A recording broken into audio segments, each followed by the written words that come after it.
नमस्ते, मैं Avinash time angle trading में आप सबका स्वागत करता हूँ।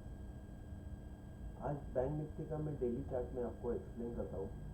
जैसे कि परसों बैंक निफ्टी ने अच्छी मूवमेंट दी और 39,300 में लगभग जाके बंद हो गई, लेकिन वो अच्छी मूवमेंट एक हद तक कम पड़ी, क्योंकि ये जो फॉल आया था बैंक निफ्टी में, जैसे कि 15 सितंबर से जो फॉल आया था, वहाँ से फर्स्ट बाउंस जो आया था वो पॉइंट का अपवर्ड एंगल जो मैंने डाला हुआ है, ये रेड कलर का जो अपवर्ड एंगल है, ये दिस वन।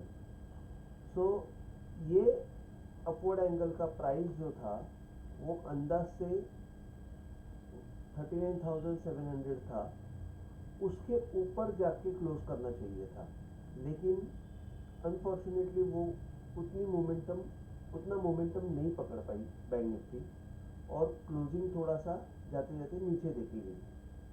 तो अभी प्रॉब्लम ये हुआ है कि ये जो फर्स्ट बाउंस पॉइंट है, ये वाला जो फर्स्ट बाउंस पॉइंट है, यहाँ से अगर आपने ऊपर का एंगल डाला और वहाँ से ही अगर आपने नीचे का एंगल डाला, तो ये एक ट्रैप जोन बनता है। ये ट्रैप जोन है, जैसे कि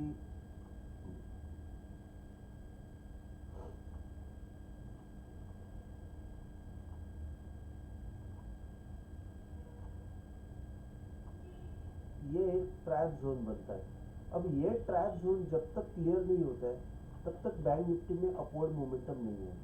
मतलब इसका मतलब ये हो गया कि कोई भी हाल में 39,700 के ऊपर एक दो क्लोजिंग आने के बाद ही बैंक निफ्टी में अपवर्ड मोमेंटम आएगी। वो अपवर्ड मोमेंटम करीबन 40,200-300 तक लेके जा सकती है बैंक निफ्टी को। वहाँ पे जाने के बाद ही बैंक निफ्टी पता चलेगी कि अपवर्ड मोमेंटम कायम रख सकती है कि नहीं। अभी जैसे कि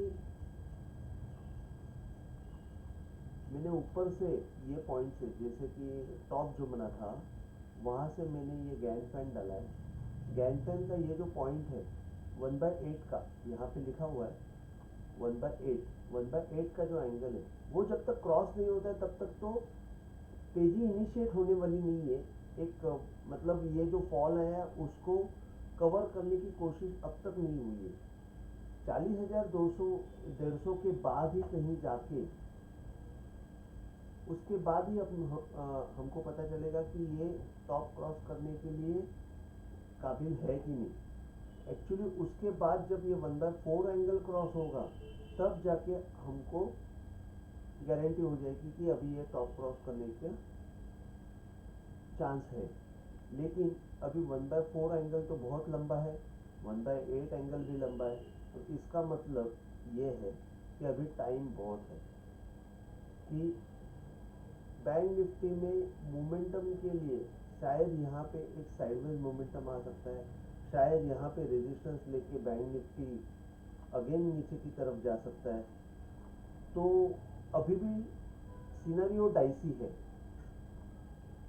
अभी एक्चुअली ऐसा है कि यहाँ से जो मैंने डाउनवर्ड एंगल डाला हुआ है, वहाँ से अगर आपने गैंगफैन डाला, यहाँ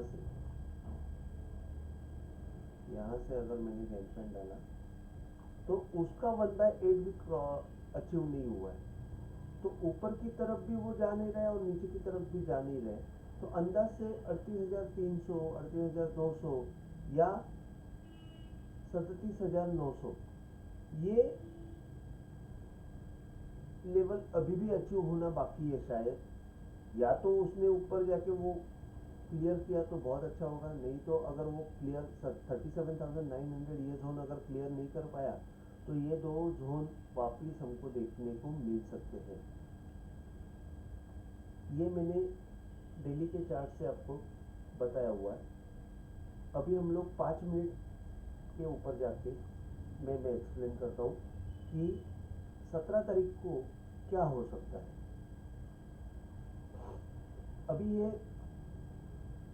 14 तारीख को शुक्रवार को जैसे ही मार्केट ओपन हुआ, मैंने आपको हर टाइम बताया कि पहले आधे घंटे का हाई लो के ऊपर एक अपवर्ड एंगल डाल दीजिए और लो के नीचे एक डाउनवर्ड एंगल डाल दीजिए। तो ये मैंने जब डाला तब आपने देखा होगा कि ये अपवर्ड एंगल जो है वो अपवर्ड एंगल दिन भर क्रॉस नहीं कर पाया, और यहाँ पे जैसे कि 10:30 बजे के करीब उसने डाउनवर्ड एंगल तोड़ा, लेकिन उसने वापस उसको अचीव किया। अचीव करने के बाद जैसे कि यहाँ पे ब्रेक कर दिया, और फर्स्ट क्लोजिंग जो है उसके नीचे वो क्लोजिंग ही नहीं दे पाए। मतलब फर्स्ट बार जो ब्रेक किया वो एंगल को, उसके नीचे क्लोजिंग नहीं दिया, भले एंगल को तोड़ा लेकिन क्लोजिंग जो है वो एंगल के, वो क्लोजिंग के आसपास या ऊपर ही दी है। तो उसके बाद थोड़ा टाइम बिताने के बाद उसने यहाँ पे वापस एंगल के ऊपर आया, तो यहाँ से वापस उसने दिन भर होल्ड किया। अब जैसे कि आपने यहाँ पे एक पुट ले लिया, ठीक है, आपको कोई ज़्यादा मुनाफा नहीं हुआ, आप वहाँ पे ही आप एग्जिट मार सकते हो। यहाँ पे आपने कॉल ले लिया तो आपको ये बहुत अच्छा मुनाफा दिख सकता है। उसके बाद यही लेवल पे आप अगेन एक सेलिंग एक्सपेक्ट कर सकते हो। जैसे कि ये जो है टॉप को उसने क्रॉस करने की चेष्टा की, वो टॉप को सिर्फ उसने टच किया, एक बार ऊपर गया। कोई भी लेवल, कोई भी एंगल, कोई भी हॉरिजॉन्टल लेवल, कोई भी डाउनवर्ड लेवल जब क्रॉस होती है तो उसमें एक प्रोसेस ऐसे रहती है कि उसके नीचे क्लोज आने के बाद वो क्लोज किया हुआ बार का हाई या लो क्रॉस होना चाहिए, तो ही वो मूवमेंट को हम लोग समझ सकते हैं कि वो अच्छी मूवमेंट है। अदरवाइज तब तक हमको कोई भी साइड पोजीशन नहीं लेनी चाहिए। जैसे कि ये हॉरिजॉन्टल टॉप को उसने क्रॉस किया, एक क्लोजिंग दिया लेकिन वो क्लोजिंग को क्रॉस नहीं कर पाया, तो वापस डाउनवर्ड हो गया, और वहाँ पे अपवर्ड एंगल, वहाँ पे अपवर्ड एंगल था। मतलब जब भी कोई हाई को, जब भी कोई हाई को क्रॉस करता है तो वहाँ पे अपवर्ड एंगल तो रहेगा, क्योंकि वो हाई का अपवर्ड एंगल और हाई का पॉइंट, इसमें एक ट्रायंगल जोन है। ये ट्रायंगल जोन, इसको अपन हम लोग ट्रैप जोन बोलते हैं। कि इसमें क्या होता है कि 90% लोग, उससे भी ज़्यादा परसेंटेज हाई क्रॉस हुआ करके बाय करने की कोशिश करते हैं, लेकिन ये अपवर्ड एंगल जो है वो बहुत ज़्यादा टाइम इसको निगेटिव वापस कर देता है। तो सब लोग जो घाई घाई में कॉल ले लेते हैं या पोजीशन ले लेते हैं, वहाँ पे फंसते हैं। तो ये ट्रैप जोन होता है। जब तक ये अपवर्ड एंगल के ऊपर जब मोमेंटम पकड़े नहीं, तब तक इसको बाय नहीं करना चाहिए, भले थोड़ा सा लेट मिल जाए। क्योंकि उसमें क्या होता है कि थोड़ा सा महंगा मिलेगा, परवड़ेगा, लेकिन अपने को उसमें फ़ायदा होने की प्रोबेबिलिटी ज़्यादा रहती है। जैसे यहाँ पे आपने बाद में देखा होगा कि यहाँ से वापस नीचे आया, उसने डाउनवर्ड एंगल को ही एग्जैक्ट सपोर्ट लिया, तो यहाँ पे भी आपने कॉल लिया तो भी आपका काम हो सकता है। तो जैसे कि मैं आपको सिर्फ ये बता रहा हूँ कि कौन से पॉइंट पे कॉल या पुट ले सकते हो, जिससे आपको एग्जैक्ट प्लेस ऑफ वर्क पता चलेगा, जिससे आपको आपकी प्रॉफिट होने की प्रोबेबिलिटी बढ़ेगी। तो अभी 17 अक्टूबर को क्या होगा? 17 अक्टूबर को जैसे क्या है, अभी जैसे कि मैं भी एसजीएस देख रहा हूँ, आप भी एसजीएस देख रहे हो कि डाउनवर्ड खुलने की चांसेस, गैप डाउन खुलने का चांसेस है। अभी गैप डाउन खुलेगा तो क्या हो सकता है, कहाँ पे सपोर्ट ले सकता है? अभी जैसे कि हमने देखा है कि पहले ये जो मैंने आपको लास्ट वीडियो में बताया था कि ये 2 दिन के पहले के वीडियो में बताया था, ये एक हेड एंड शोल्डर मूवमेंट यहाँ पे दिखाई दे रही है। ये हेड एंड शोल्डर मूवमेंट का, इसने ये जो हाई था, ये हाई क्रॉस करने की कोशिश की, ऊपर गया। अब आप देखेंगे तो ये जो अपवर्ड एंगल है, मैंने ये हाई को पकड़ के डाला है, लेकिन अगर हेड एंड शोल्डर के हाई का पकड़ के मैंने अगर ऊपर अपवर्ड एंगल डाला तो वो क्रॉस नहीं हुआ। तो जब तक ये क्रॉस नहीं होता तब तक हेड एंड शोल्डर का एग्जैक्ट जो रिजल्ट है वो नहीं आने वाला। तो वो क्रॉस नहीं हुआ तब तक ये है कि ये वापस नीचे आ सकता है। अभी ये नीचे कहाँ तक आएगा? तो हेड एंड शोल्डर के 50% के आसपास आ सकता है। या तो आप देखेंगे कि यहाँ पे एक रेजिस्टेंस लिया, यहाँ पे पूरा सपोर्ट जोन है, यहाँ पे रेजिस्टेंस लिया, यहाँ पे क्रॉस किया वापस यही पॉइंट पे उसने ब्रेक डाउन किया। तो ये जो लेवल है, ये लेवल बहुत इंपॉर्टेंट है। तो ये लेवल के आसपास वो सपोर्ट लेने का कोशिश करेगा।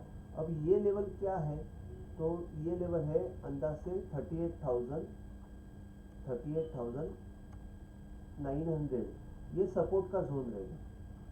लेकिन समझो ज़्यादा ही गैप डाउन हुआ, 38,900 के नीचे ही खुला, 38,700 खुला, 38,600 खुला, तो फिर क्या हो सकता है, वो सिनेरियो में समझो एक रिवर्सल बार आ गया, तो ऊपर जाके 38,900 के आसपास वापस एक बार रेजिस्टेंस मिलने के चांसेस रहेंगे। तो जब भी इसके नीचे आएगा और इसके नीचे आने के बाद जब 38,900 के ऊपर जाएगा, तब जाके आप बाय करेंगे तो आपको रिजल्ट मिलेगा। तब तक बाय करना रिस्की हो सकता है, जैसे कि ये जोन इम्पोर्टेंट है। अब 38,900 ये मैंने ये हॉरिजॉन्टल सपोर्ट डाला हुआ है, लेकिन आपने देखेगा तो ये जो हाई है, यहाँ से मैंने अपवर्ड एंगल डाला हेड एंड शोल्डर का, वही हाई से मैंने डाउनवर्ड एंगल डाला, तो वो भी वहीं पे आ रहा है।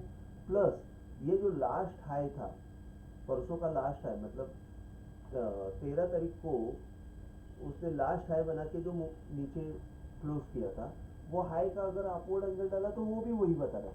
मतलब 38,900 ये एक अच्छा सपोर्ट रहेगा। उसके बाद अगर आप देखेंगे तो आपको ऊपर की साइड में एक रेजिस्टेंस वापस मिल सकता है 39,150 के आसपास। मतलब सपोर्ट जोन 38,900 प्लस 38,700 और रेजिस्टेंस जोन 39,150। जैसे कि ये क्लोजिंग है, क्लोजिंग कल का लो 14 तारीख का लो जो है वो एक रेजिस्टेंस पॉइंट बनता है। तो 39,180 और 150 ये एक जोन रहेगा जहाँ तक वो जा सकता है। उसके ऊपर वापस एक 39,380 तक जा सकता है। तो ये थी बैंक निफ्टी की एनालिसिस। जैसे कि हमने देखा कि टाइम एंगल से हम लोग कैसे देख रहे हैं। अब ये टाइम एंगल को कैसे देखना है, ये मैं लर्निंग वीडियो में डाल रहा हूँ। मेरे पास अभी भी थोड़ा सा माइक का इशू आ रहा है, इसलिए मैं वो लर्निंग वीडियो नहीं बना रहा हूँ, क्योंकि उसमें क्लैरिटी कम आती है। शायद मैं मंगलवार के बाद लर्निंग वीडियो डालना शुरू करूँगा। तब तक ये वीडियो मैं अपलोड करता हूँ, लेकिन थोड़ा साउंड का इशू रहेगा। आप उसके साउंड के साथ थोड़ा सा मुझे संभाल लीजिए। अगर आपको वीडियो पसंद आया तो आप सब्सक्राइब कीजिए, लाइक कीजिए, शेयर कीजिए। Thank you.